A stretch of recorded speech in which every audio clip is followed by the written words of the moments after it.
It's your Catholic Drive Time with Joe McClane and Emily Alcaraz. Joining us right now by Zoom chat is the Glad Trad podcast.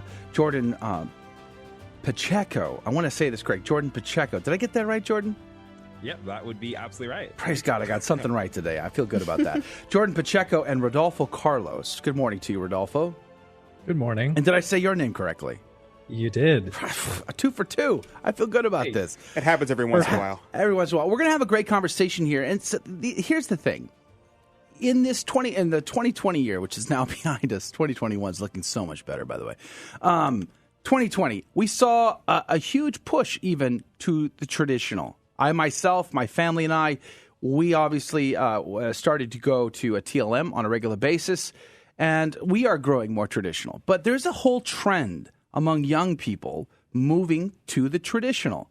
Why is that? What is it about the tradition of the church that seems so attractive to younger people? That's the question that I wanted to have a conversation around, and we invited the Glad Trad podcast, Jordan and Rodolfo, to be a part of the program. Good morning to both of you again. Good morning. Thanks for having us. Let's start, before we jump into that, tell us about the Glad Trad podcast. I've heard of Mad Trads. I've heard of Rad Trads. I don't think I've ever heard of a Glad Trad. Tell us, what is that supposed to mean?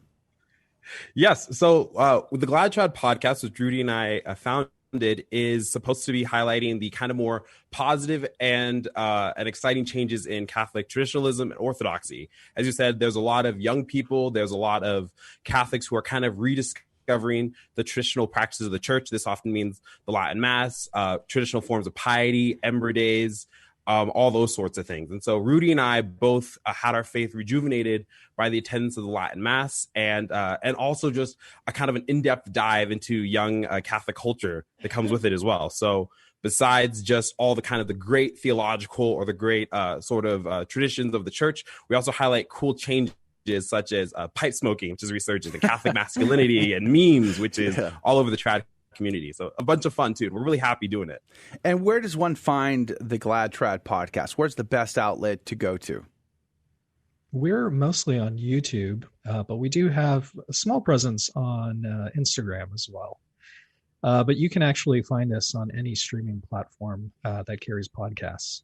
Wonderful. Praise be to God. I hope our audience will check that out. Plus, I think we can post links to their YouTube channel maybe, or their Stitcher. I've got their Stitcher up in front of me as well. So plenty of ways to connect to the Glad Trad podcast. You should check that out, dear listener. Let's have a conversation. Let's dive into this. I've often chewed and meditated upon especially St. Paul's words in 2 Thessalonians, to hold fast to the traditions that we have handed on by either word of mouth or by letter. I have chewed on that verse so many years. I've used it to defend the Catholic teaching on tradition so many years.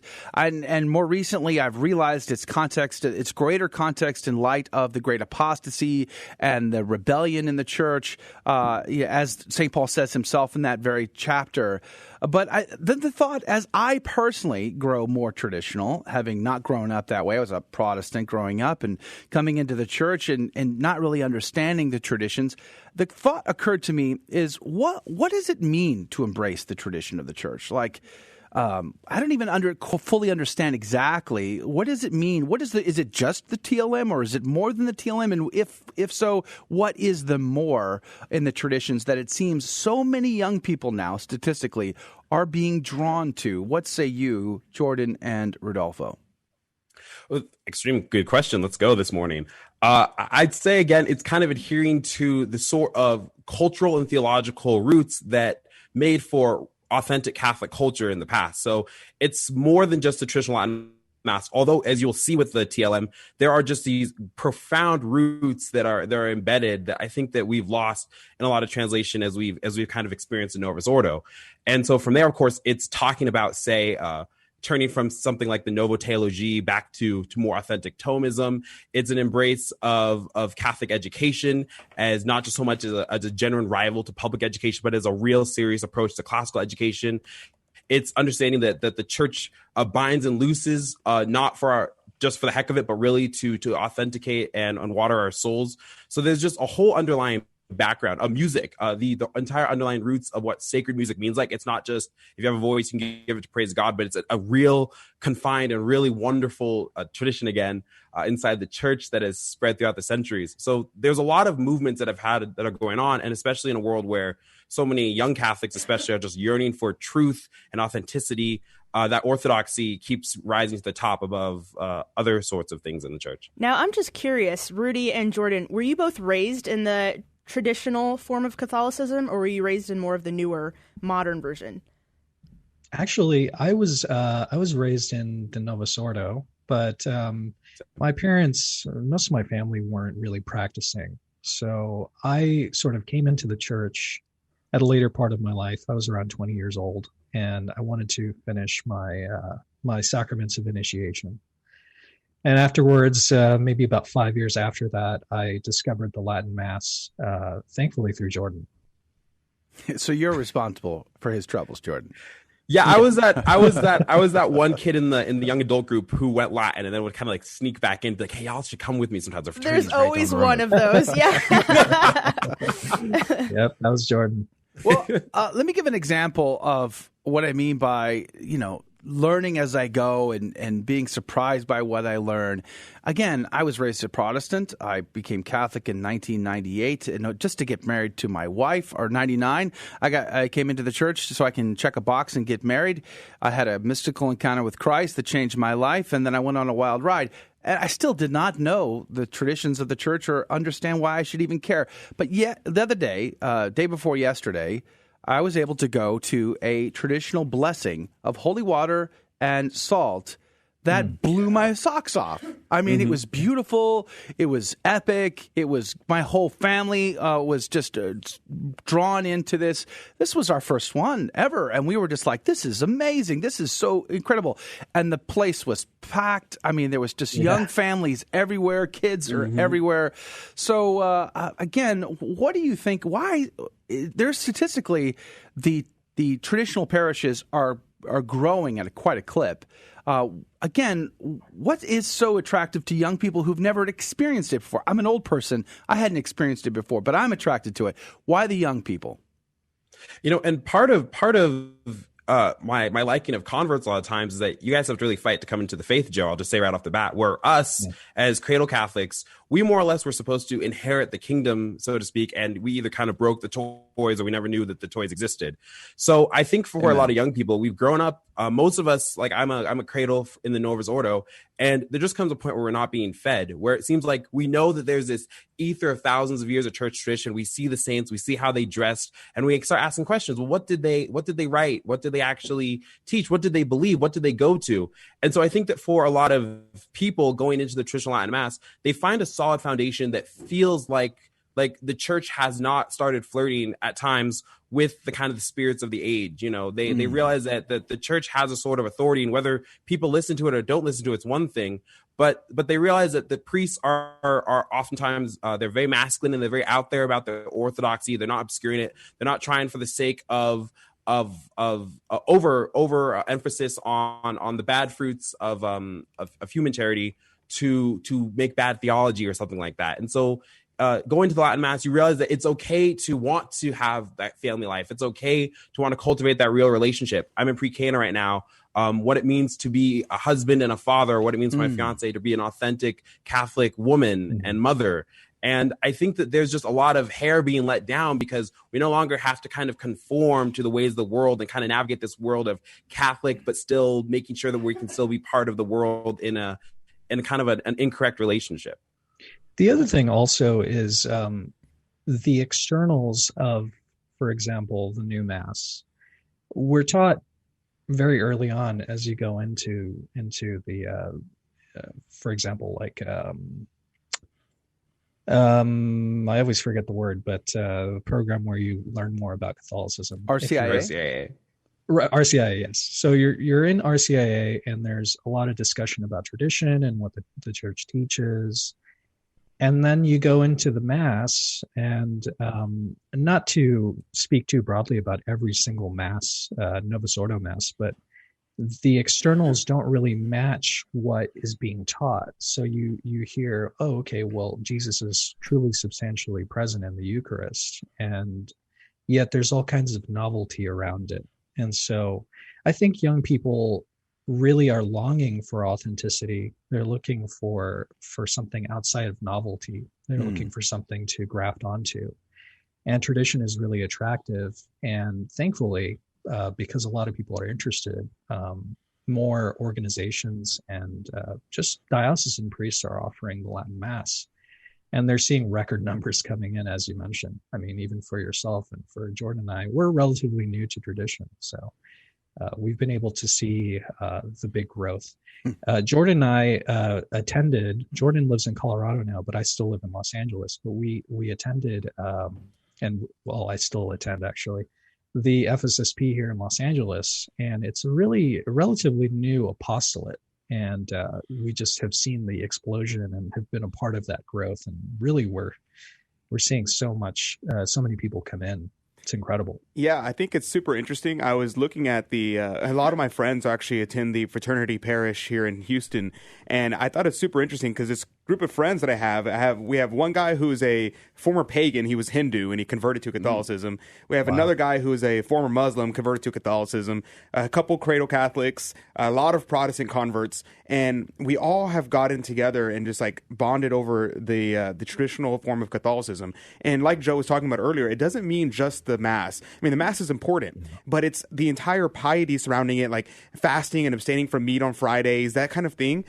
We desire to work hard at our faith. We want it to not just be something that we do on Sundays, but it permeates through our whole lives. And I feel like that's been lost in a lot of places.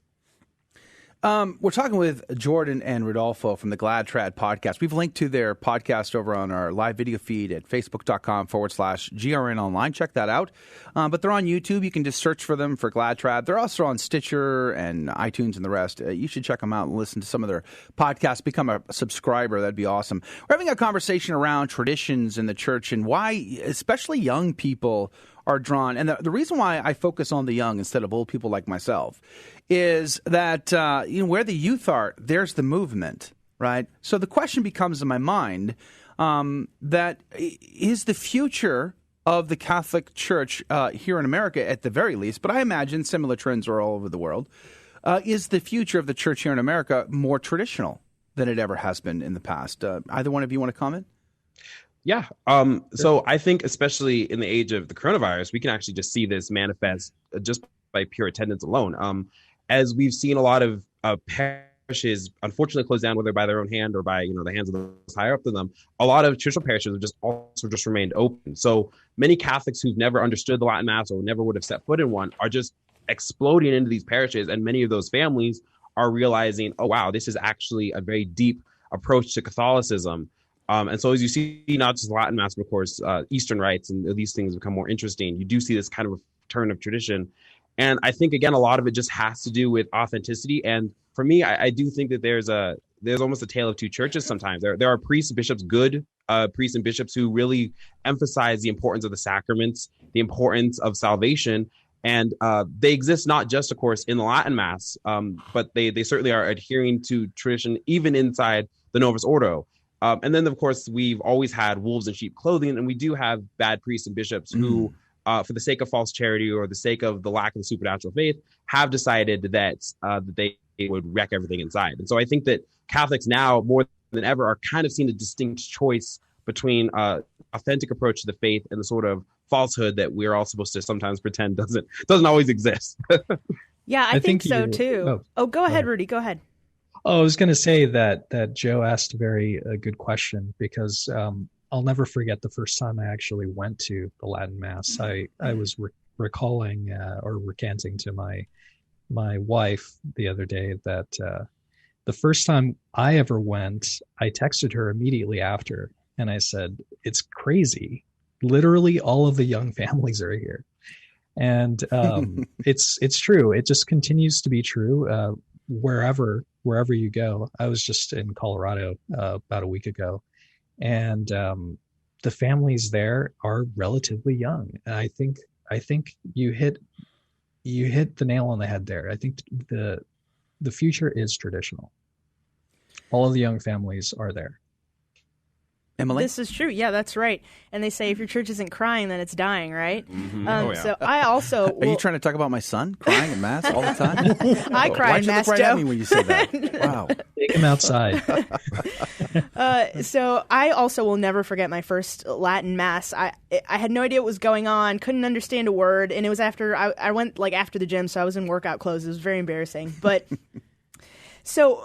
A lot of the question that people have is why Latin? Latin's a dead language. We don't know what's going on. We can't understand it. Why are young people so drawn to a liturgy where they don't understand what's going, at least initially? That's a great question. You mentioned Latin being a dead language. That's actually a really good thing because of it being dead, there can't be any new additions to the language itself. And so therefore in the liturgy, it has a more permanence that you don't see today outside of the Latin Mass. Yeah, and for me, I think that there's just a profundity of again, there's a melding of the theology that we all know and seeing it in action. So there's this desire for everything to be comprehensible, but we know, especially as we get deep into our faith, that just as St. Augustine wrestled with, the more that we try to comprehend God, the wider and deeper he will always seem. And I think that there's a surrendering of the will, a surrendering of the faith that's more manifest, or at least opens the door a little bit differently when you're not having to understand every single word, but you know that language is set aside and that it's sacred. And Latin is one of the languages that was on the cross. It's the language of the church. It's and it's beautiful, and it's cadence and it's rhythm, and it doesn't have to be changed. So it has lived throughout the centuries where we've seen changes all throughout history with all the other vernacular languages.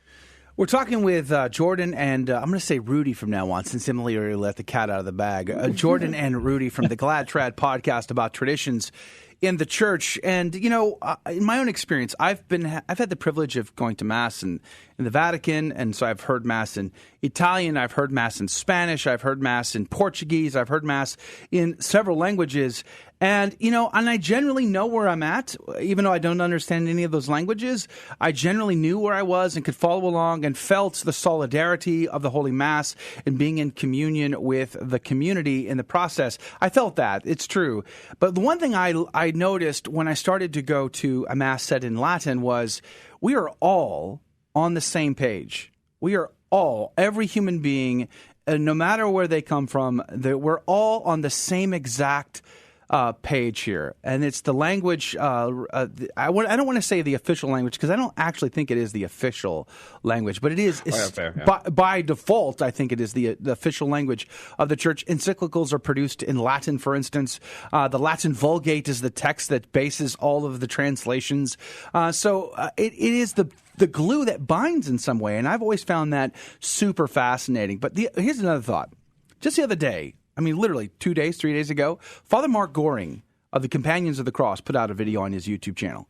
Now, he is a charismatic priest. I've known this man for a few years. He is a great priest. He's got a great heart, love for Christ, love for Our Lady, love for the church, love for the sacraments. He exudes it every time you talk to him.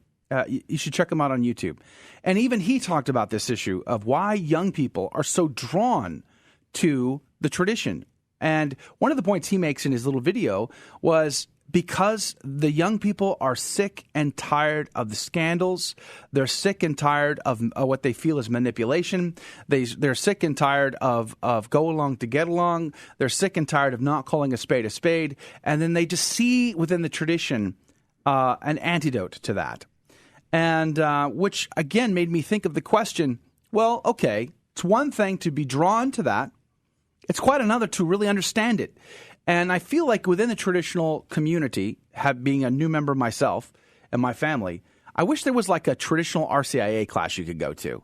Like, what are the Ember Days again? One more time. And when I first got my Latin missal, I felt like I needed a degree in engineering to figure out how to use that thing. I remember you coming into the office was like, I don't know how to use it. It was like reading the Farmer's Almanac. Like, what's the barometric pressure outside? I got to figure out the regular parts of the mass. I mean, it's like it was just so frustrating. And I feel like that's one of the concerns of people moving into the traditional. There's not like an introduction class to go. What is this part of what you do on your podcast, is to help people better understand this? Yeah, I would definitely say that's part of helping a little bit. Our podcast, besides just when we talk about like especially the culture of traditional Catholicism, yeah, we do talk about missals that we like to use. We do talk about what the traditional rosary looks like. Rudy made an excellent video on that, and so I do think that there is a great need, especially for a lot of Catholics coming in, because the Latin Mass is our birthright. It's our home, and I think that a Catholic coming in nonetheless may feel lost with it, and they might need a little bit of coaching through. So just two little points on it. First, yes, I do think that our podcast tries to help ease people into understanding the Latin Mass, as well as understanding the different sorts of parts of tradition. And on the same time, there are plenty of other YouTube channels now that are rising up that will do an in-depth dive on how to use a missal, an in-depth dive on the Latin Mass step by step. But then the second part is I think that for someone who is interested in going to Latin Mass and may feel overwhelmed, is again to really conform your prayers to that of the priest on the altar, who's acting in persona Christi, right? It's really saying, God, I don't understand everything that's going on. And this is actually a great, profound spiritual growth moment, because I'm not in control here, obviously. And I might not understand, but I understand that what's happening is holy. And therefore, because it's sacred, I'm going to pray that my prayers may be united in the holy sacrifice of the altar. And so I think that that's also just a really great thing, that it's going to help a lot of people who are new to tradition, or maybe struggling to flip through the missals every single time, which can be a little annoying and confusing. I mean, just full disclosure, I don't always flip through the missal, like I'll look for the propers, the different parts of the ordinary, but I've gotten used to it, and I actually love it now, but it was a learning curve. I mean, I do really love it. I feel like I'm more connected to the Mass than ever before because of that missal, but it was a curve. I had to get over that. Emily? Yeah, I know this is one of the major things that is stopping people from coming to the Latin Mass, is they don't understand it. The other thing, which I've heard from lots of people, is that there's this stereotype of the rad trad who is mean and judgmental and prideful. Would you say that this is in any way accurate, and how do we remedy it? Well, I do think, like with any community, there are some more radical people and some people who are more down to earth and approachable. There are some rad trads, but I would say that's very rare to run into. And going back to your last question about the missal and everything like that, my advice for a new person would be to just go and experience it the first time and not worry about it. Just kind of go and see what the Latin Mass is about. And like with anything, the missal or practicing music or something like that, it just comes with time. That experience comes with time. As Jordan was saying, sometimes we don't even open the missal, and you don't have to worry about being at the right spot at the right time. You just unite yourself to the Mass. But yeah, there is a stereotype, and that's part of the reason why we created this podcast and named it the Gladrad Podcast, because we wanted to show a different side of tradition that wasn't just a trope that most people had encountered or have told stories about. We like to show things in a positive light, and I think you'll find in many traditional communities that a lot of people, like the majority of people there, are really welcoming and happy that you're coming into the Latin Mass. We're talking with Jordan and Rudy from the Gladrad Podcast. Again, we've linked to their podcast over at facebook.com/GRN online. You can also find us at facebook.com/Catholic Drive Time as well. Just about 2 minutes left in our time with Jordan and Rudy. And I got to say, that is also one of the learning curves, too, was, part of the stigma of the traditional community. It has been, the more scrupulous nature of that. And I have to say, especially in the confessional, I feel like the access to confession on a more frequent basis has been just a game changer for me and for my family. 2 minutes left. Any insight there from your own perspectives on your journeys? Isn't it nice, especially so? Isn't it nice that a confessions usually happen a half an hour or beyond half an hour before Mass, and that's on the reg a lot of times with traditional communities. In fact, we have 3 priests out of Lady Mount Carmel here in Littleton, and what happens is one priest will say the Mass, 2 priests will be in the confessional, one of the priests from the confessional will get up for the homily, and then they'll go back around. And it's just like, it's funny. You would think that, one of the kind of the great ironies is that for people that are supposed to be rad and more scrupulous and everything, which you do find they're outliers, there's a lot more people who are going to confession. Those lines are always out the door, even just on a low Mass. And so I do think that regular approach to confession, that regular approach to the Mass, everything is really, really helpful, obviously, in the great spiritual growth and love that we can have for Christ. All right, we're just about out of time now with Jordan and Rodolfo, Jordan Pacheco and Rodolfo Carlos from the Glad Trad podcast. Thank you both for being on our show today. We're very grateful to you. Thanks for having us. Good luck on your podcast. Guys. God bless you. God bless you. God love you. And that's going to do it for Catholic Drive Time today. Thank you for joining us on Your Catholic Drive Time, where it is our pleasure to keep you informed and inspired. Join us Monday through Friday at the same time, right here on your favorite Catholic radio station. Don't forget to connect with us. Just go to facebook.com/Catholic Drive Time. Again, that's facebook.com/Catholic Drive Time. Be sure to share more than just us today. Share Jesus with everyone you meet. Bye now, and God love you.